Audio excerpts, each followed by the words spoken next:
Hey guys, what's up? We are back. Oh, this guy's new. I wonder if he's actually new. This video I wanted to talk about having a plan, like going into sets with matchup knowledge, character knowledge, because I feel like it was definitely like the one. Oh, I do not respect this tournament whatsoever. I feel like it was the one big factor that led to me becoming better than everyone else in Perth. And then I also know it's something Extra talks about a lot, where he always says he just feels like he goes into a set more prepared than other players do. And also because we're in Australia, where honestly not many people are really good at adapting. If you can just go into a set with a really good understanding of your opponent, because you've studied them, and like really good character and matchup knowledge, you can pretty much beat anyone, I think. What is this guy doing? Let's fuck him up. Oh, here we go. Ganon combos. Oh. Oh, dude. Fair? Fair? Yes! Oh, dude. He got fucked up. Guys, we have found Tokka-chan. I'm so excited to play Tok. I actually played him earlier, so... He's been playing Diddy Kong recently, apparently. So back to the whole planning thing. I definitely feel, like 100%, when I was improving in Perth, the reason I was beating people was 100% because I would just come in with a far better idea of like what I wanted to do. I would watch so many VODs, I would watch... this was when we started having streams in Perth, but I couldn't go to all the tournaments. I would just watch the VODs, and I would tally. What I used to do was I would watch a set, and I would just tally what the players would do in neutral, in when they got up from the ledge, when they were in disadvantage, when they were in advantage state, because I couldn't really understand what was going on yet. This was still when I was really new. But I knew that if I could just do this, I would kind of develop like an understanding for the game a bit more. Oh, let's go. No! Why didn't I get the jab reset? A really underrated thing about being prepared for a set, I think, is it really helps with adapting, because if you go into a set thinking, my opponent is going to do this, and they don't do that thing, it's very noticeable, in my opinion, when I was going into sets and I'm really prepared, and I'm like, okay, my opponent's going to do lots of run-up shield, say I've like figured that out, and we go into the set and they're just jumping all over the place, I'll notice it straight away, compared to if I went into a set not really knowing anything, and I just kind of wouldn't pick up on it, I guess. I'd just be like, what's going on? So I think going into a set with a really good plan and trying to work out... Oh, get fucked.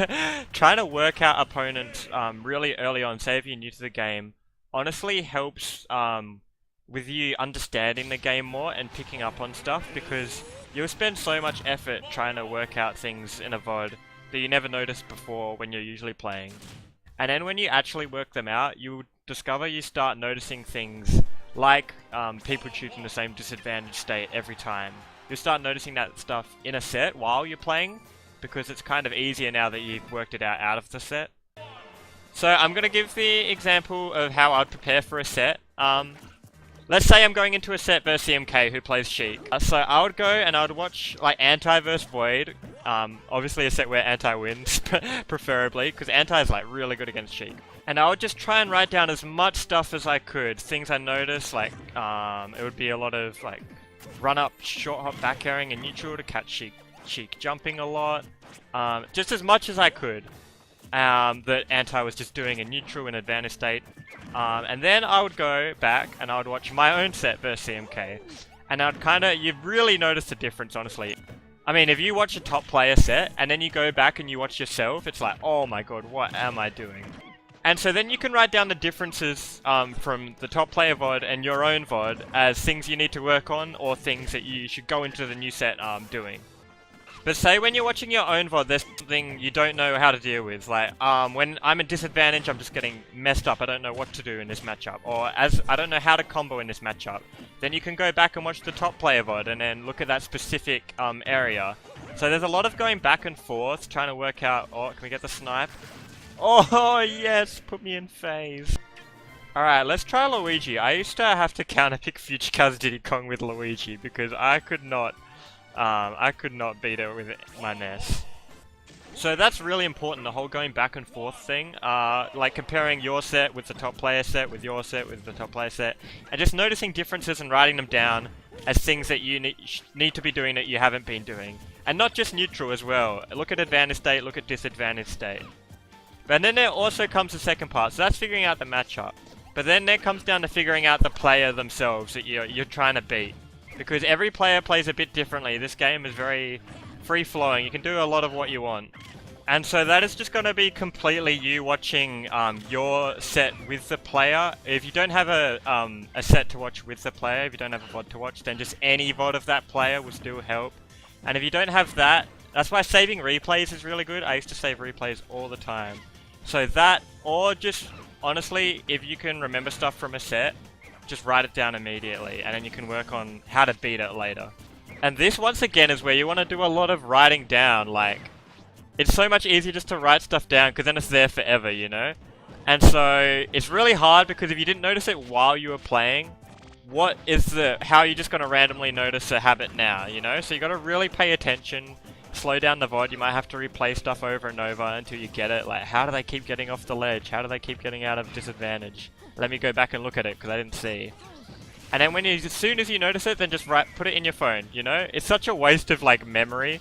I have a really bad memory. Maybe other people have better memory than me. Or, not a maybe, they do. But maybe people have way better memory than me. But say if I notice something, I'll just write it down in my phone. Because then it's like, oh, whatever. I don't even have to remember that. And then 6 months, I verse the same person again. And it's just in my phone. I can just look at it before the set.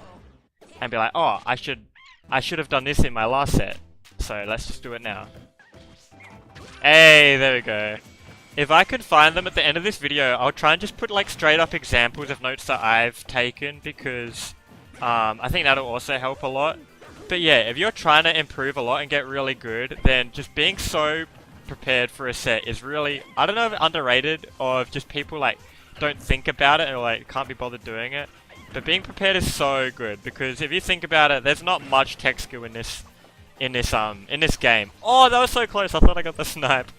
There's not much tech skill in this game, so a big difference between top and mid-level players is just straight up knowledge to situations and players' habits. Like, I bet if you ask Extra, a Victorian player's like kind of habits or how to beat them, he'll be way more helpful than a mid-level player, because that's what separates them, you know, just straight up knowledge. I want to get off the stage. Set up the wall. Oh my god, I'm actually Donald Trump. Let's go! Oh, that was so good.